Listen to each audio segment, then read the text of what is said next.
Nagkapikunan mga idol sa dulo si Coach Yeng Guiao at si Ronday Hollis Jefferson. Pinasayaw ni RHJ ang bantay, nagalit si Coach Yeng, nanigaw na sa bench. Naging assistant coach na si Ronday Hollis Jefferson. Halos Raleigh Hollis Jefferson versus Rain or Shine ang nangyari sa game.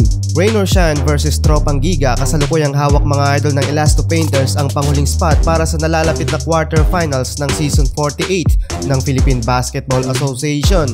Opening ng frame mga idol, 4-0 run agad ang kinakana ng Elasto Painters. First basket mga idol ng Tropang Giga ang nagmula sa back-to-back points ni Calvin Oftana. Under 6 minutes ng quarter mga idol, tabla sa 14 ang talaan sa scoring. So far, RHJ with 6 points and 3 rebounds. Kailangan manalo dito mga idol ng Rain or Shine para masecure ang spot sa upcoming playoffs ng PBA. Gandang delivery mga idol, Tropang Giga, at nadakdakan ni Galantino ang mga pintor. Pero back-to-back puntos, isang 2 points fade away and 3-pointer mga idol ang pinakawalan ni Karakot. So far mga idol, 1 puntos lang ang lamang ng Rain or Shine sa TNT sa pagtatapos ng first quarter. Second quarter tayo mga idol, mainit na si Karakot, double clutches reverse mga idol. Sobrang na-hype ang crowd nang binali pa sa ilalim ng ring. Coming from the bench, Karakot so far with 10 points. Napatime out mga idol ang Tropang Giga dahil sa magkakasunod na mintes na naitatala sa game. So far mga idol, nasa Rain or Shine ang momentum sa game. Up by 4 points mga idol.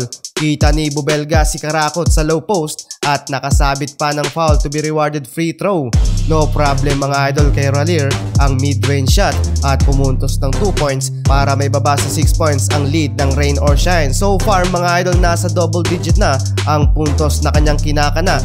Hirap mga idol sa opensa ang TNT at nalalamangan lang ng kalaban. Pero buhat mode mga idol si Raleigh at sinagutan pa ng 3 ang depensa ng kalaban.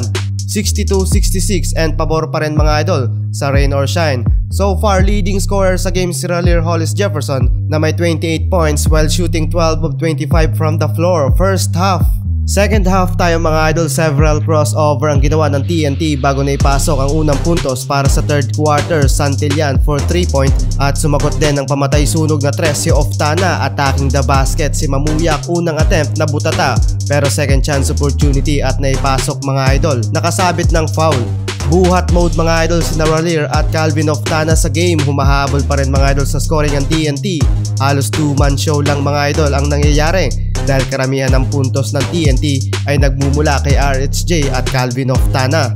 Halfway ng fourth quarter mga idol, hindi pa yata pagod magbuhat sa TNT si Raleigh at nakapagdakdak pa sa mukha ng Rain or Shine. In transition mga idol, gagayahin sana ni Treadwheel ang ginawa ni RHJ pero na-contest agad ng foul ni Oftana.